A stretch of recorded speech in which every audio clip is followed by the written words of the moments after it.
ये है एक रहस्यमय चट्टान। ये देखकर उन्हें बहुत आश्चर्य हुआ। Good morning guys, welcome back to my YouTube channel. तो गाइज, कल का व्लॉग था हमारा कसार देवी पर।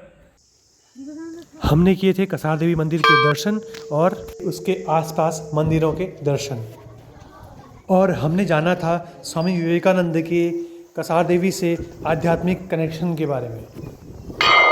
और मैंने वादा किया था आपको एक रहस्यमयी चट्टान के बारे में जानकारी देने के लिए। तो ये है वो चट्टान जिसके बारे में मैं आपको बताने वाला था। तो सबसे पहले मैं आपको इसका रहस्य बताता हूँ, उसके बाद हम इसके पास जाकर इसका अवलोकन करेंगे। रहस्य इस प्रकार है कि यहाँ एक गुफा हुआ करती थी जिसमें एक साधु महात्मा रहा करते थे। वो अपना जीवन यापन भिक्षा मांगकर किया करते थे। यहाँ आसपास के जितने भी एरिया है वहाँ वो जाया करते थे, तो वहीं से लोग उन्हें कुछ खाने पीने को दे दिया करते थे। भिक्षा में उन्हें अक्सर कोई दूध भी दे दिया करता था, तो जिसे वो अपने एक लोटे में रखा करते थे, और उस दूध भरे लोटे को वो अपने गुफा में रख दिया करते थे, और वहीं से कभी उनको बाहर जाना होता था तो वो उसे रखकर चले जाया करते थे। एक दिन वो लोटे में दूध को रखकर गुफा से बाहर चले गए किसी काम से, और जब वो वापस गुफा में लौटे तो देखते हैं कि वहाँ लोटे में दूध ही नहीं था। ये देखकर उन्हें बहुत आश्चर्य हुआ।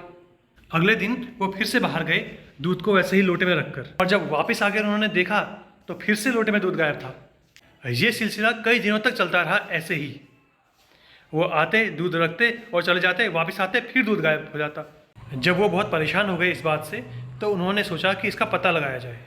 फिर एक दिन उन्होंने निर्णय लिया कि आज मैं भिक्षा लेने कहीं नहीं जाऊंगा और ये पता लगाऊंगा कि ये दूध गायब कैसे होता है। और वो गुफा में जाकर एक जगह पर छिप गए। कुछ देर प्रतीक्षा करने के बाद वो क्या देखते हैं कि एक नाग नागिन का जोड़ा वहाँ पर आता है। अब साधु महाराज उनको चुपचाप देखे रहते हैं। इतने में वो नाग नागिन का जोड़ा लोटे के पास जाता है और उसमें से दूध पीने लगता है।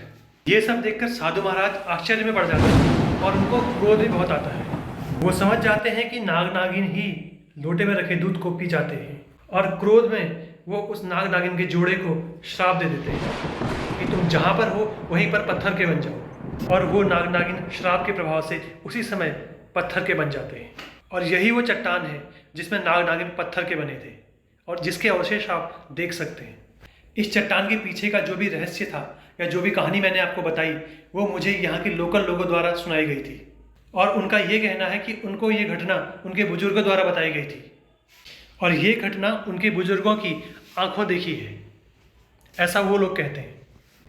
तो आइए चलकर देखते हैं उस चट्टान को करीब से, जिसमें सांपों की आकृतियां आज भी बनी हुई हैं। ये है मंदिर को जाने वाले रास्ते का गेट, और ये रही चट्टान। जब आप मंदिर की ओर आएंगे तो सबसे पहले आपको ये ही चट्टान दिखाई देगी। अगर आप इसको दूर से भी देखें तो अपने आप में यह चट्टान एक रहस्य लिए हुए है। पूरी चट्टान एक सांप के मुंह की तरह दिखाई दे रही है, और ऊपर का हिस्सा इसका फन जैसा दिखाई दे रहा है। कितना भयानक दिख रहा है ये। और अगर आप इसको साइड से देखेंगे तो ऐसा लगता है कि इसका मुंह थोड़ा सा खुला हुआ है। तो अब हम इसके पास जाकर देखते हैं, क्या पता कुछ और देखने को मिल जाए। तो गाइज ये देखिए, इसके पास जाकर ये सांप की तरह आकृति बनी हुई है, जैसे सांप के शरीर में होती है। और गाइज सबसे अनोखी चीज़ हमने जो देखी है वो रही ये देखिए नाग, अद्भुत है गाइज। ये देखिए, ये रही पूंछ, और ये ऊपर तक जाते हुए पूरा बना हुआ है। ये वास्तव में गजब है, अद्भुत है। ये सब देखने के बाद कहा जा सकता है इट्स अमेजिंग। तो गाइज, आज का ये व्लॉग आपको कैसा लगा? पसंद आए तो लाइक कीजिएगा, शेयर कीजिएगा और सब्सक्राइब कीजिएगा। मिलते हैं नेक्स्ट व्लॉग में। Till then take very good care of yourself. Thanks for watching.